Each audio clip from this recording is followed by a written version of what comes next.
Indian national Congress കണ്ട ഏറ്റവും മികച്ച പൊതുപ്രവർത്തകരിൽ ഒരാളുടെ ആദ്യത്തെ രാഷ്ട്രീയ പ്രഖ്യാപനമെന്ന് വേണമെങ്കിൽ അതിനെ വിശേഷിപ്പിക്കാം. കെ സുധാകരൻ എം പി അവർകളെ, വേദിയിലും സദസ്സിലും ഇരിക്കുന്ന ആദരണീയരെ, ഗുരുജനങ്ങളെ, സഹോദരി സഹോദരന്മാരെ, 1918 ജൂലൈ മാസം 5-ാം തീയതി കണ്ണൂരിലെ ചിറയ്ക്കൽ എന്ന സ്ഥലത്ത് ജനിച്ച ലീഡർ, ധീരയോദ്ധാവ്, അദ്ദേഹത്തിൻ്റെ 106-ാം ജന്മദിനമാണെന്ന് നമുക്ക് മരണം പോലും അദ്ദേഹത്തിൻ്റെ തീരുമാനപ്രകാരമാണ്. Kannur Karunakaran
V.S. Surukumar Mantri, Sharat Chandra Prasad KPCC Women Vice President, Maria Varam Sri Kumar KPCC General Secretary, Irani L. Shashi, മറ്റു നേതാക്കന്മാരെ, എൻ്റെ പ്രിയപ്പെട്ട സഹോദരി സഹോദരന്മാരെ, പ്രിയങ്കരനായ ആദ്യം കേരള IPS ആയിട്ട് റിപ്പോർട്ട് ചെയ്യുന്നത് ശ്രീ കെ കരുണാകരൻ കേരളത്തിൻ്റെ ആഭ്യന്തരമന്ത്രിയായിരുന്നു.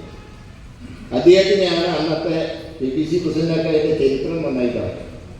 തലശ്ശേരി കലാപം അടിച്ചമർത്ത അന്ന് ലീഡർ ശ്രീ കെ കരുണാകരൻ നിയോഗിച്ചത് ഇതേ അജിത് ഡോവലിനെയായിരുന്നു അന്നത്തെ കാലം.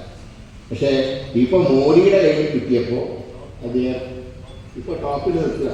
പക്ഷേ അന്ന് നാടിൻ്റെ നന്മയ്ക്ക് വേണ്ടി പ്രവർത്തിപ്പിക്കാൻ കെ കരുണാകരന് കഴിഞ്ഞുവെങ്കിൽ ഇന്നിപ്പോൾ നാടിൻ്റെ തകരാറിന് വേണ്ടി, ഞാൻ വേറെ പറയാം, നാടിൻ്റെ തകരാറിന് വേണ്ടി ഇപ്പോൾ മോഡി അദ്ദേഹത്തിന് ഉപയോഗിച്ചു.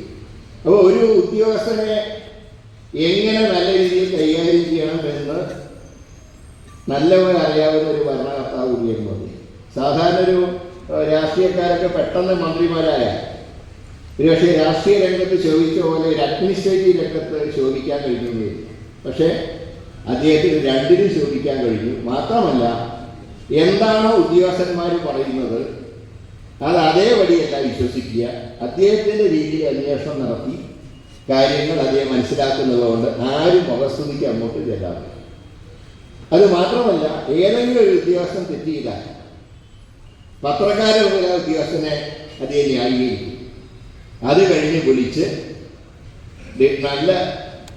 നല്ല ചീത്ത കൊടുത്തുകൊണ്ട് അദ്ദേഹത്തിനെ നേർവഴിക്ക് നയിക്കാനും ശ്രമിക്കാറ്. അപ്പോൾ അങ്ങനെയൊക്കെയുള്ളൊരു വ്യക്തിത്വത്തിനെ നമ്മൾ ഇന്ന് അനുസ്മരിക്കുമ്പോൾ ആ പഴയ കാലഘട്ടം, ആ കാലത്തെ വികസനം, അത് ഈ ഫണ്ടുകളില്ലാത്തൊരു കാലത്തൊക്കെയാണ് എല്ലാത്തിനും ഇതിലെ കേന്ദ്രത്തിനെ ആശ്രയിക്കണം, നമുക്ക് സ്ഥിരമായിട്ട് വരുമാനമൊക്കെ ഇല്ലാത്തൊരു കാലഘട്ടത്തിൽ എങ്ങനെ ഒരു ഗവൺമെൻറ് നയിക്കാമെന്ന് തെളിയിച്ച ഒരു വ്യക്തിത്വമായിരുന്നു അദ്ദേഹത്തിൻ്റെ ശ്രീ കെ കരുണാകരൻ്റെ.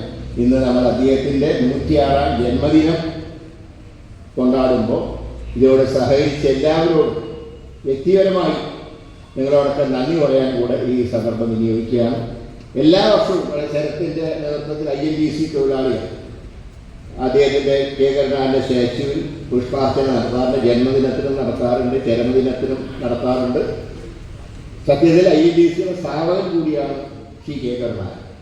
അപ്പം അങ്ങനെയൊക്കെയുള്ള എല്ലാ ചടങ്ങുകൾക്കും നേതൃത്വം നൽകുന്ന എല്ലാവരോടും ഉള്ള നന്ദി പ്രത്യേകമായി രേഖപ്പെടുത്തിക്കൊണ്ട് ഈ അനുസ്മരണ സമ്മേളനം ഉദ്ഘാടനം ചെയ്യാൻ ബഹുമാനപ്പെട്ട കേരള പ്രദേശ് കോൺഗ്രസ് കമ്മിറ്റിയുടെ അധ്യക്ഷൻ ശ്രീ കെ സുധാകരൻ MP ആദരവോടെ ക്ഷണിച്ചുകൊണ്ട് ഞാൻ അധ്യക്ഷ പ്രസംഗം അവസാനിപ്പിക്കും.